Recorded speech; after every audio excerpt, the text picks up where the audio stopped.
For the last 4 years, unfortunately, our neighbors to the north and the south, Canada and Mexico respectively, have allowed America to be a dumping ground, not just for illegal aliens, but for illegal, poisonous, deadly fentanyl, which is now the #1 killer of young people in this country aged 18 to 34.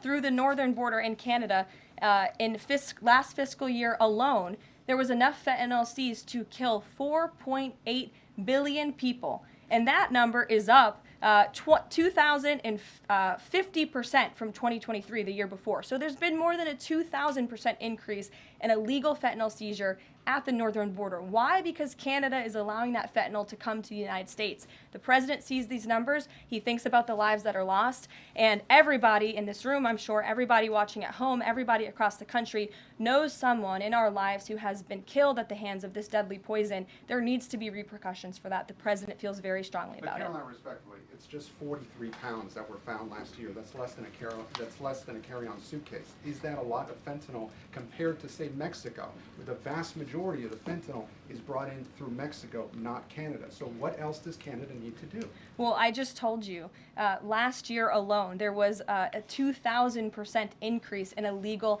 fentanyl. But it's only 43 You're asking pounds, me for what the president's justification is for these tariffs. It's not up to you. You're not the president, Gabe. And frankly, I think it's a little bit disrespectful to the families in this country who have lost loved ones at the hands of this deadly poison. If you talk to them, and this president has, they are grateful that they finally have a president who is standing up to both Canada and Mexico, and most importantly, to China as well. The president added an additional 10% tariff on China because this deadly poison is being produced in that country. It's being distributed through our neighbors, and there needs to be consequences for that, period.